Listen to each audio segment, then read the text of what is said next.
Hello and welcome to the Hovis Huddle. Thank you for joining us today.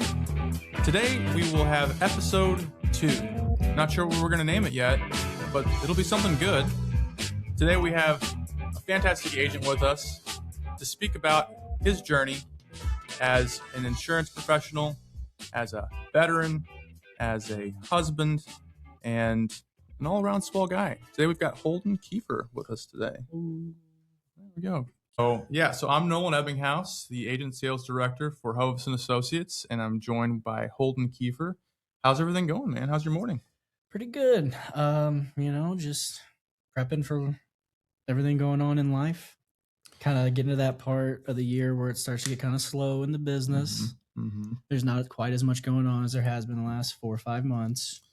Yeah, there's still a little bit of an AEP hangover, I feel like. Not so much necessarily with agents, but with just the carriers and getting everything straight. It's been I wouldn't call it a struggle because nothing has been unfixable. Sure. There's been a lot of extra service work.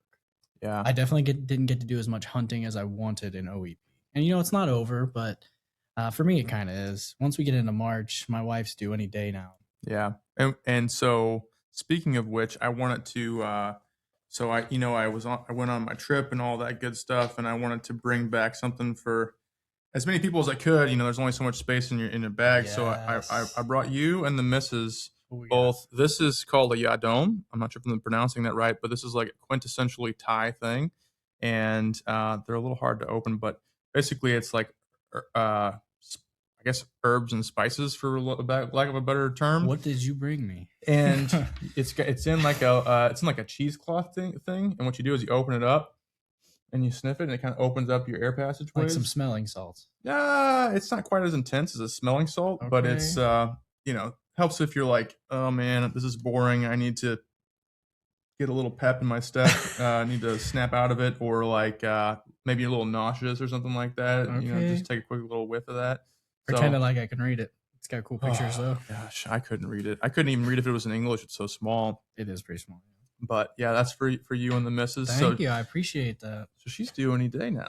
Yeah, the predicted date is March 20th. Okay. But she's 36 weeks. So they say around that 37-week mark, it can be at any time. So yeah, we're packed. Our bags are packed, ready to go. Just waiting for it to start. You got your bug out bag? I do. I should have grabbed a picture of it, but our diaper bag is from Tactical Baby Gear, nice. And it looks like an assault bag. It's amazing. Seen those.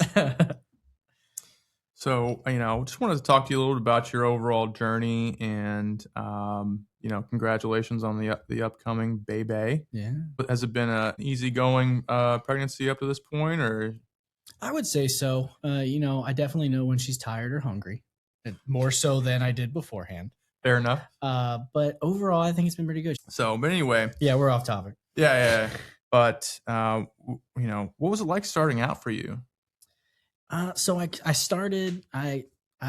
medically retired from the military, and that's kind of how I got into it without going through that whole story. On my way out of the military, I went through the Transition Assistance Program. They call it the TAP program. In that TAP program, you get classes on all the different benefits that are available to you as a veteran transitioning into civilian life. My commander was very forward with me and took responsibility for a lot of the things that happened and signed off on all the paperwork that he needed to. And I receive, as well as my wife, full health benefits as if I retired from 20 years, as well as a disability check because of what happened. Okay. And I wanted to give back to the veteran community when I got out, and I did not want to work for anyone. So what I started when I first got out was I was cutting grass. That did not work out very well because it was hard on my body. Sure. The injury from my time in the military limited me on how much I could really do with that. The margin in cutting grass is not great. It's just not good. So I knew I needed to do something else. I was volunteering at a local VFW, helping veterans essentially argue with the VA to up their veterans benefits, because part of that TAP program was a lot of information on how the programs work, what paperwork you need, who to talk to, how to escalate things, how the regions break up, what benefits are from what. Yeah. It's just a lot of information. And if you're not paying attention, which most people don't, when they're in that program, they're thinking about being a civilian. Sure. There's so much there. And if you really pay attention and learn, there is a lot that's available. But anyways, I was helping veterans argue with the VA essentially to up their VA percentage to get more benefits. Seems very similar to being an insurance agent. Yes, it is. So eventually I looked into becoming a veteran service officer. I found out they pay a whopping like $30,000 a year for the salary. How would you even spend all that? I don't know. I looked at my wife. I was like, I love you a little too much to go work for them. So I just kept doing what I was doing. I was cutting grass, trying to figure it out, helping veterans. And they kept asking me questions about Medicare and Medicaid because, we're at a VFW, American Legion. That's the age group. And I told them for months and months that I don't do anything with that. I'm just here to help you out. That's another government program.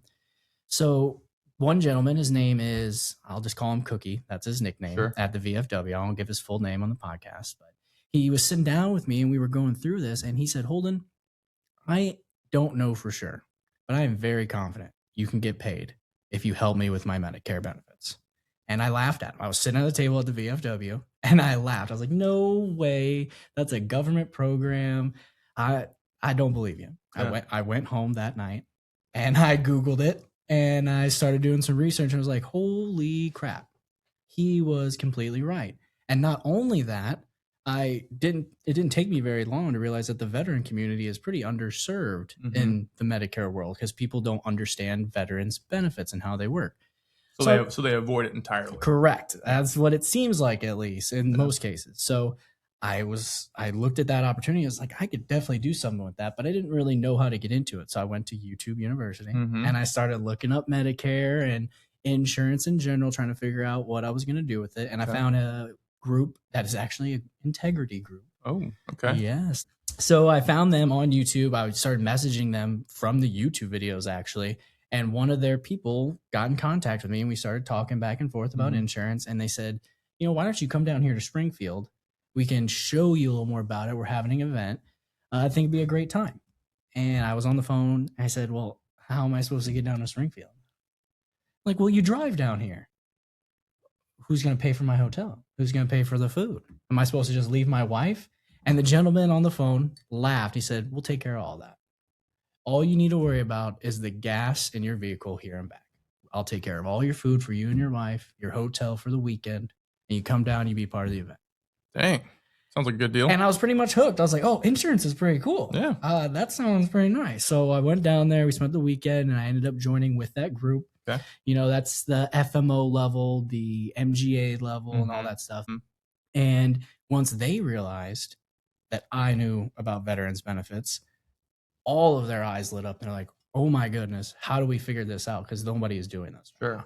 So the first probably 6-7 months of me being licensed, I just spent all my time at the VFW and American Legions talking and working with as many veterans as I could. That's really how I got into it. Obviously, there's more after that, but that's the transition. Okay, so you got in. You already had a pretty solid niche to start off with. Yeah, I mean, it was absolutely. a pretty clear path. I think a lot of agents struggle with what's my niche, especially if they're in your age range, because you must have been in your early 20s when you started. Yeah, at that time I was 23. I'm so jealous. I wish I would have started when I was 23. We wouldn't even be talking right now. I'd be on a boat somewhere. But one of my biggest fears when I first started was like, how am I going to get seniors to trust this 23-year-old kid? But when I came with the information, I knew what I was talking about, and they had questions I was able to answer.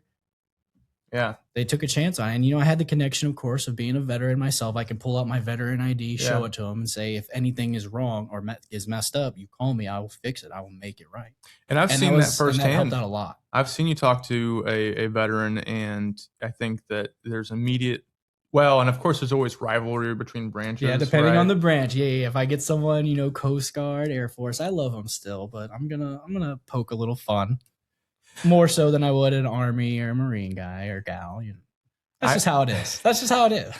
It's so funny. I got a buddy that's in the Air Force, and he pokes fun. Like because I have friends that are in the military. My brother's in the Navy. I get to hear a lot of it. Know that. Oh yeah. He's fixing to retire here in the next.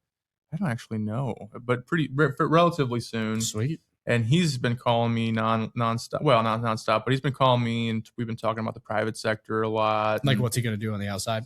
Yeah, because he's an IT whiz. So, with that kind of stuff. But, at the same time, he I don't know, the military was so good for my brother. I mean, it really did help set him on a fantastic path. But Oh, yeah. the military is huge. I would not be the man I am today without the military. That is a fact. So then let's skip ahead a little bit then. How would you say that your military experience shaped, your discipline, your leadership, and, what kind of impact has it made on you both personally and professionally? You said you wouldn't be the same man you are today. Yeah. Do you think that it would have just taken you a lot longer to get to that level of discipline, or do you feel like it really made such an impact that it just you wouldn't maybe have ever gotten to the level of discipline that you are today because without that in your life? Yeah. I would like to say that it just expedited the process and Yeah. I got there a lot quicker.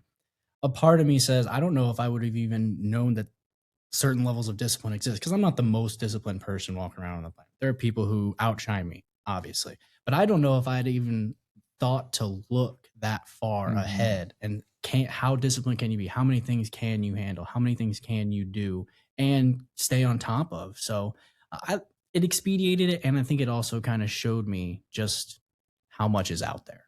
Well, you're a little humble because I'll say that, just coming over to your house and seeing like, Just the house setup, just the house life. yeah, I mean, there's a lot Or of home people. life. I feel bad sometimes because I give it all to work during the daytime, and I come home and I'm like, oh man, it's time for just kind of veg out. I'm like, no, I need to work on something. I need to read Yep. something. And you've built a whole self-sustaining farm. Well, okay, Mostly, self-sustaining. the idea is to You get there. sustaining. I'm to the point where if I had to sustain my family, I could from a food standpoint. Yeah.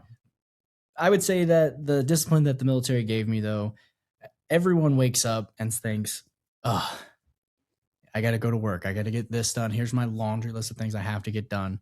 And for me, I'm just able to say, okay, whatever, and just move and go towards it. And I just feel like once I take that first action to go towards whatever it is that needs to get done, it's really easy after that. The momentum picks up. And that's not just when you wake up. That's when you have a pile of service tasks. You have 4 voicemails and you've listened to them and everyone just wants a new ID card. And there's 10 appointments that you have to do this week. And you're like, no, I need to stop. I need to call them back, make sure they're taken care of. So it's just that ability to say, I know that this isn't the most fun activity. Mm-hmm. This might not be the most best value for my time, however you want to say that, but somebody's got to make the donuts. Somebody has got to do it. And it's in this business, it's not going to get done if you don't do it yourself or hire someone else. And I'm still just in that solo phase right now. So it's just me. If I don't do it, it doesn't get done. And I'll be damned if it just doesn't get done. Yeah. It's going to get done. Yeah. Yeah. And let me take it back to your early years. What were some of your biggest challenges and setbacks at the beginning? Specifically? Yeah. With health insurance. And mostly Medicare. I'm kind of dabbling in the under 65 world a little bit, but Medicare is definitely my main thing. Yeah. Setbacks. I'd say they were minor setbacks. I didn't have any big crazy ones. I partnered with a primary care doctor's office only. I guess I won't mention their name. We know we have a couple of those outfits. But I partnered pretty closely with one of them, and it started out really well, but it became kind of like the Wild West, where you'd get someone, and then 2 months later, they'd be with someone else. They'd switch their insurance. So that was probably the biggest setback. I had a book of probably a little over 200 that dropped down closer to 100 with the attrition over 2 or 3 years. That wasn't all at once. Sure, it was not all at once, but the applications that I submitted did not anywhere near match the actual clients that were staying. I was probably losing 1 for every 2 when I was working with that doctor's office. Yeah, so your lifetime value was pretty low on those. Correct, and it felt like I was on this wheel because the beauty, at least in my mind, of insurance is the renewal. You keep taking care of people the right way, they stay with you, you continue to get paid. So it's like I was making a lot of money up front, but it was like I was recycling it because then I'd write a new application and half the commission would have to go to paying back from before. So literally 2 steps forward, 1 step back. Yeah, so that 1 was step forward, 2 steps back. Yes. So that was probably the biggest setback in the beginning. And then there was just, awkward challenges. The first couple of months after I branched out from the veteran side of things, I was door knocking. I would get those pink the business cards. reply cards. Yeah, the business reply back cards. When you could door knock those. Yes, and it was only T65. It wasn't door knocking for advantage. It was someone turning 65. It was their birthday. They replied, and I was doing that for a while. Miserable, but you learn a lot of things. I think you learned that insurance is a numbers game in the beginning. It's a relationship game. You have to take care of people and do the right thing, but it's also a numbers game. I think there's a balance between the two. And what I learned is I talked to a lot of people. I knocked on a lot of doors, but I didn't even scratch the surface to how many people are on Medicare right now, let alone the people aging into Medicare. And so it was awkward a lot. And it was really hard to walk up to some doors at certain neighborhoods. I'm not from a super affluent family, so when I was in like the Ladue or the Frontenac area, that has its own awkwardness. Yes, exactly. So it's just a little weird, but you learn a lot of lessons doing. Yeah. And so I think that also helps me a lot now because it's a lot easier for me to have awkward conversations. Sure. Yeah. So you worked with an upline that was based out of Colorado. Yep. And for a long time, I guess 5 years. And 5 years. And that's and here's the thing. I mean, I think that there are people who bash all other uplines, and there's people that situate them properly with regards to what they were and were not able to offer, or what they suggested or didn't suggest that worked or didn't. And everything works some of the times, and nothing works all of the time. What was the onus to investigate something more local?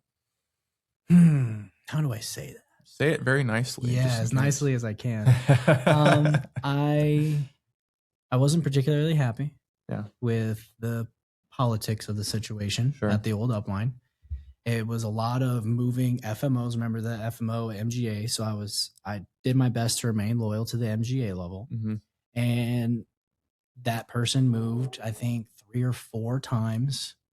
3 or 4 different FMOs in that time frame, and there were 2 of those that we joined and left that I really, really liked. And I had a lot of respect for the people there. And when it was time to leave, I felt I was in a really awkward position. Do I stay with the gentleman who kind of got me in? Like he wasn't the one who brought my wife and I down to Springfield, but he was the first team I joined. Yeah. So do I leave the team I joined, or do I leave this FMO that not all FMOs are the same. Conflicting loyalties. Correct. It gets more and more confusing the more you get deeper down the rabbit trail. And then when it was coming up a 5th time, I was just, I couldn't do it again. I was like, I want to make the decision where I'm going. There were some other things along the way that we could talk about. Sure. But there were some other pieces of that. It wasn't just the political side and the moving, but it wasn't right for me. And it became increasingly more obvious to the point where my own wife was in my ear. Like, you need to do something. You're not as happy as you were 2 years ago. This is seeming more like a job again, which is what you didn't want, and you dread it. You talk about it like it's not going to be fun to go do your work anymore. Whereas the first couple of years I was doing it, I felt like I was high all the time because it was just so much fun. It was so exciting to go out and meet people and make meaningful impacts in their lives and solve puzzles. When you meet someone who's on Medicaid, who's got a bunch of different prescriptions and doctors, some people shy away from that, but I think it's fun because if you can figure out the right plan that really works for them and they like it and understand that it's the best spot, they're never going to leave you. It's very rewarding. Yes, exactly. And it got to the point where it didn't feel like that anymore. Yeah. So that's when I started looking into other places, other FMOs. And then that gentleman found out about it, was not very happy that I was doing a little shopping around. Yeah. And so we worked on it for a couple of months to try and figure that out. And it just didn't get any better. Yeah. So I decided I need to leave. And so I started looking around. I started talking to some of the broker managers. Nick from Devoted. Okay. Good buddy of mine. Shout out to Dr. Scheibel. Yes, Dr. You had enough experience to know that you had some contacts that liked, and trusted. Yes. Who you could ask that about the uplines and who might be a good option. And another, because of my time with that MGA and the moving around to different FMOs, I also learned something that a lot of agents don't know. And I don't know if this is a secret. I'm sorry if I'm stepping on toes. No, but FMOs are supposed to help their agents. They're supposed to support them. And so part of my process of looking around, I wanted to know what kind of support was I going to get? What did that look like? Sure. I wasn't just looking for money. A lot of agents think support just means money for marketing, and that is Sure. not the case. That's a nice plus. Sure. And there are FMOs who do that. Yeah. You know, depending on how much they're allowed to do that. That's Sure. between them and CMS, not me. Yeah. But there's a lot of other ways that you can get support from an FMO as well. Yeah. And so I wanted to know what that looked like, what that was. And so I was asking those questions going through people. Mhm. And when I met Jason, specifically with the Mule Group, part of Hovis. Shout out to Jason. Yup. Mule Group. So I just really liked what he was talking about. And the things that he offered at his level in support was awesome. Yeah. And I knew you were here. Yep. We had a Yep. connection from when you were with Centene. Yep. And I had a feeling like if I joined, I was going to get the support I was looking for. Yeah. And it wouldn't necessarily come in dollars, but it would come in opportunities. It would come in better connections with the carriers, the ability to get things handled a lot faster. You know, I don't know how much I'm supposed to say about this, but Megan has been such a tremendous help with numerous issues, not just contracting where she crushes it, but there's other things that I've not been able to get taken care of with a broker manager or the carrier. And I've been able to come to her and same day solve. That is a type of support that agents don't understand how valuable that is, to have someone when there's a problem and you told your client you're going to take care of it, and you went to the carrier and they told you tough luck. I don't know what you want from me. And you can still go somewhere and actually get it figured out. Yeah. That's huge. And the upline maybe your current upline hasn't talked to you in 2 weeks. And I haven't had that experience. Hovis has been quite responsive when I reach out. I will say that. Well, I wasn't talking about us. Oh yeah. Yes. Yeah. You know, made the jump. You're working with Jason Muehlhausler and Mule Group and us. I guess the transitive property. What have you felt like has there been any, turning points, inflection points? What would you say has been some of the difference it's made? Other than, some of that support we already talked about. Anything, else? Absolutely. I'd say the looking for the words escape me, but the feeling, the vibe of the overall agency it's calm. I came from a place that was hyper competitive. That's how it was, very, very competitive, top to bottom. We were competing with the guy on the top. Instead of being, just a manager, he was a manager and an agent. Okay. So it's everyone from the newest agent to him. We're always competing. Yeah. And it seems nice and it sounds nice until you do it for years and years and you're like exhausted. Yeah. Like every month I don't do fantastic. I feel it. And that kind of sucks. Yeah. So now that I'm here, it's not hyper competitive. There's still some competition going on. It's healthy competition, but we're not down each other's throats about it or anything. I probably bring some of that hyper competitiveness over. I ask a lot of questions about the leaderboard. About the leaderboard quite a bit, which I want to know. I got to gauge myself somehow. So just the overall vibes and how business is conducted is much more calming here. It's more palatable, and and I feel like we're still getting a good amount of business done. It's not like we've sacrificed quantity. There's balance there. Correct. There's balance there. Yes. Yeah, I mean, this is definitely a marathon, I think. And I've met it when I worked for WellCare. It was like I was meeting agents all across Missouri and in the country to a certain extent, and I would meet these agents who were fairly progressed in years, and they average age is like 55, isn't it? At least I think it's gone down a little bit since people are starting to recognize. But I'd be like so impressed by them, and then I'd find out later that it was like, oh, they've been doing this for so long. They've written like 25 to 40 pieces of business every year, and they just really were good at maintaining. I mean, this is no knock on them, but it's not like they had the secret sauce. Like they just jumped right in and then had all those clients. They just methodically did it year over year. To then they have 1,000, 1,200 clients, and they're sitting pretty. And so as far as it goes, we're really trying to bring in, I would say, fresh recruits, and I would love to have more people in there, right around the age that you started, because like I've gone to different recruiting events and job fairs and stuff. Oh yeah. Did you come looking for Hovis, or Hovis came to you? So I think I remember this. You came and did a presentation here, didn't you? Yeah, I did I did the fall broker meeting, and you won them over with yours. I think they were like, this guy can present, and he seems comfortable in front of 100+ agents, and we like his rapport with the agents, and he's making us like WellCare more, which is an accomplishment. And I'm not saying anything. I didn't say it. I didn't say a word. Sometimes you have challenges in the market, but at that point, that's when we started having the conversation, and I've been happy about it ever since. And I couldn't be more happy to work here and get to work with agents like you. I had to turn off my AI notes for my stuff because I realized that I can get a little blue in my conversations, and that's just because I'm not technically a corporate guy. I'm really just a bartender who knows about insurance.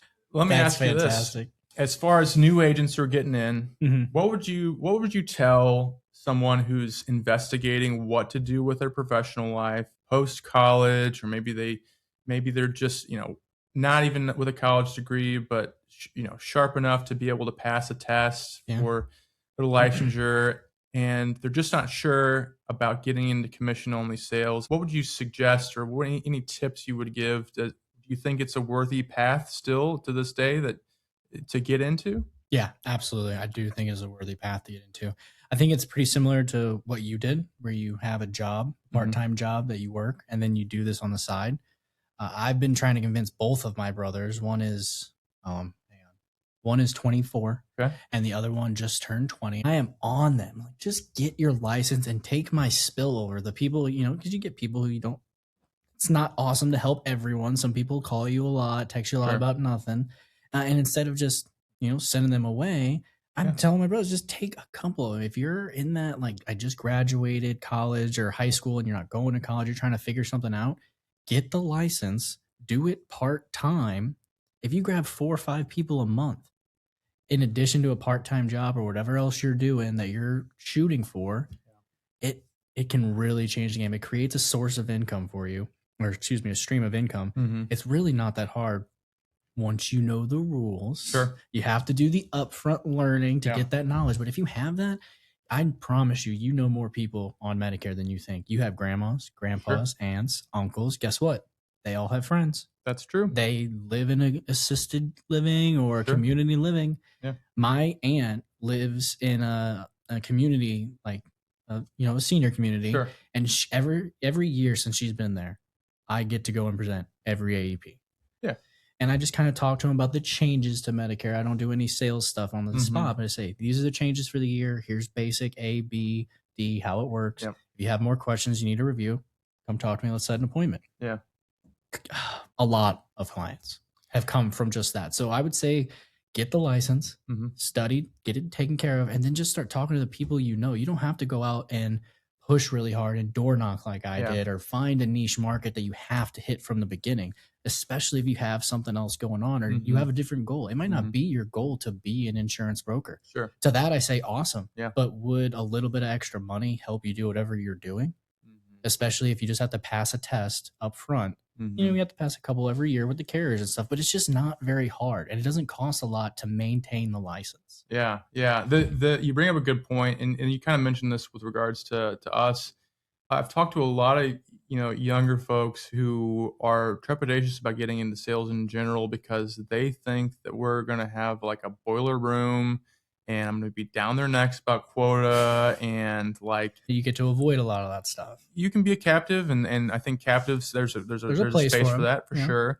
But at the same time, I would always chuckle when they say, "Well, what's my quota going to be?" I'm like, "Well, how much do you want to make?" Pretty much. It's uncapped. It's uncapped earning potential, no cap. Ooh. Double entendre, and it's. How good do you want to be? How good do you want to make this? It really is up to you. How much do you want to make?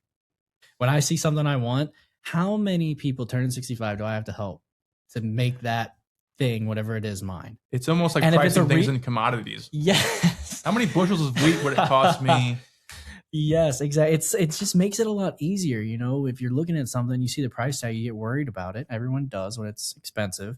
But in this industry, you can break it down. It seems a lot less intimidating to say, Mhm. "Oh, that's 3 T65. I need to go find 3 people. I need to go grind out for a week or two, find 3 extra people, and then I'll be able to get whatever that is." And you know what I found when I do that? By the time I find those people and I actually get paid the commission, I don't want that thing too much. What is one thing you wish you knew before you started? One thing I wish I knew before I started in the industry, your age really doesn't matter. Okay. What matters is, do you have the information that people are looking for? Okay. If you sit down across from someone and you're 20 years old, but you can answer every question that they hit you with, Mm-hmm. or pull it up from your computer Or and call your upline. and have that answer right there, Yeah. they look at you as the person who has the information that they need. A trusted advisor. Exactly. So it's intimidating when you're younger, but it really doesn't matter. There's going to be some people who say that matters, but there's so many people on Medicare, just walk away. Go find other people who, Yeah. like, I think the percentage of people who are actually going to care that you're younger Yeah. is so small Yeah. that it doesn't matter. I mean, correct me if I'm wrong, isn't it still 10,000 people a day through 2030? Turning 65? Yeah, I want to say 2030, 2029, something like that. Right around there. And So- I hear that this year it's actually going to peak, so it might be a little bit more than 10,000. So you're telling me 1 to 2 people a year say you're too young, you can't be the person to help me, but there's 10,000 new people a day in the country. I used to just tell Come people on. too, you know, because I have had a baby face for a while, and even more so closer to the age of 30 than today. I would say, here's the deal: I am old enough to know what I'm doing, Mm. and I'm young enough that I'm kind of like if you have a fantastic, if you're, you know, in retirement age and you want to have one solid primary care relationship to carry you through till the end, you might want to look at a doctor who's in their 40s, Who's right? not 70 years old. Exactly. And that's, you know, no knock on them, but it's like at some point, you know, I don't want to outlive my doctor, and maybe I don't want to outlive my insurance agent. So I have to go through all that whole rigmarole. Yeah. So I'd say, look, I'm old enough to know what I'm doing, and I'm young enough. I will be with you until your very last day. And That's an impactful statement. Well, and That's I try to make impactful. it kind of a little bit of dark humor when I Yeah. say it, but that's what I really mean that. And that's one of the things I will say I wish I knew before I started, that was, you know, you will have clients that will pass away All the time. during your time. All the time. And it's never easy. And you have to prepare for that both as a business professional, but also as a human being. Right? It's pretty emotional when you make those connections with people. You don't get as close with every single client, obviously, but those clients that you get really close to, when one of them pass away, you're like, you feel it. Yeah. You feel it. Feels like you just lost a grandma or grandma. When I first started, I don't know if you remember when I was really heavy into social media when I first started, Facebook, Instagram, LinkedIn. I posted a lot more than I do now.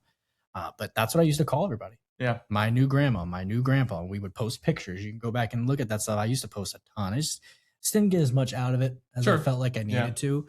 But grandmas and grandpas, that's really what they feel like. Yeah. Yeah. I'm making some connections with folks, and it's a spectrum. You might be a little closer to some folks for different reasons. Absolutely. Just like family. I mean, you got family members you like more and you talk to way more than others. Not me. I love everyone equally. Recorded line. I forgot. It is meaningful work. It's not just work. It's meaningful work. And that you just can't put a price tag on that. No. And when you do that for people, they recognize it too, and they're appreciative. One thing I really like about helping the senior community is they are not afraid to say thank you.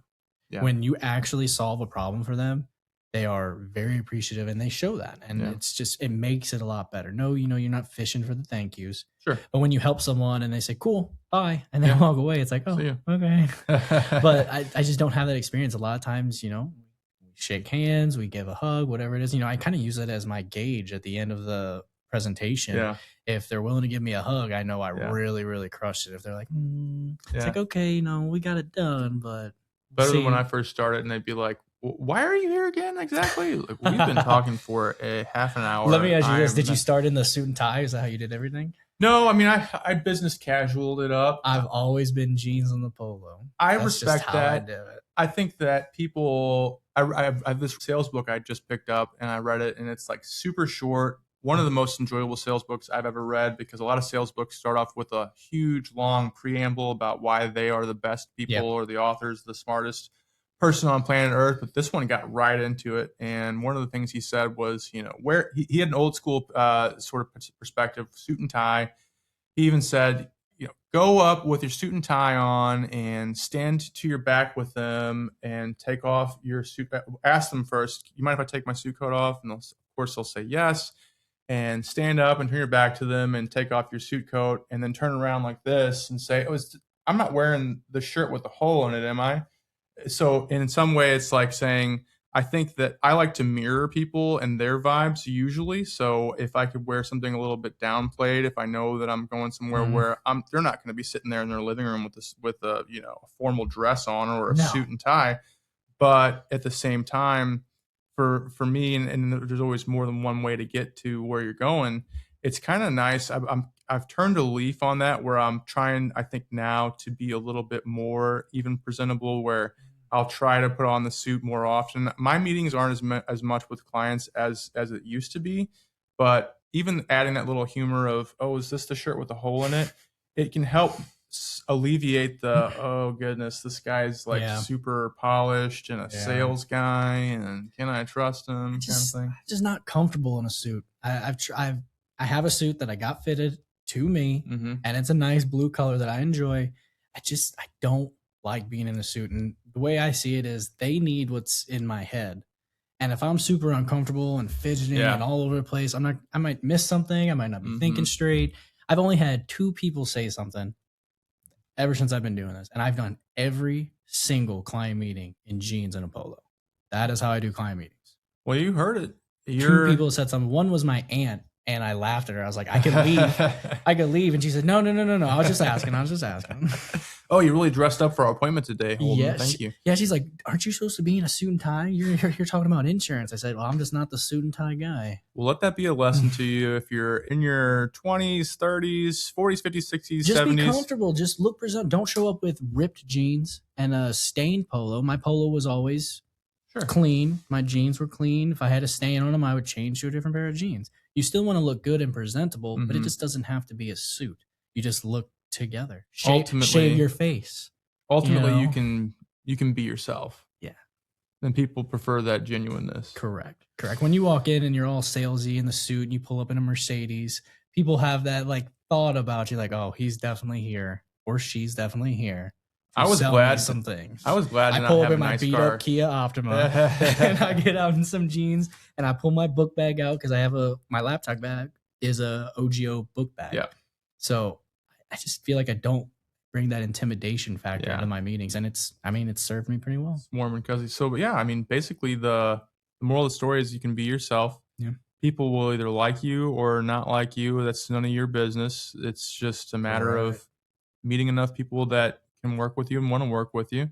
So if you're in your 20s, 40s, 30s, 50s, whatever, you can start this career. You can do it on the side. It can be something totally on the side. It could be something that you build over time, or you can jump in feet first and try to make it work and put the pressure on. But if you are interested in becoming an agent, if you're currently an agent, or if you are looking at this as a potential career, we're going to have a link below. Feel free. I'll give you Holden's personal cell phone number. You can call him anytime, day or night. I'm just kidding about that. And give us a call. We can have a chat. Well, hang on. If you're turning 65, you can call me whenever you want to. Call me 3 months before. We can get you set up before you actually turn 65. Always be closing. Well, I think that's going to go ahead and close us out today. Holden, thank you so much for spending some time with us. Absolutely. Thank you for having me. Appreciate it. I had a good time. I always love talking to you, Nolan. It's likewise, man. Likewise. Well, guys, that's our episode. Thanks for joining us. Be on the lookout for more episodes to come. We're going to talk about all kinds of fun topics, and we'll look forward to seeing you next time. Thanks.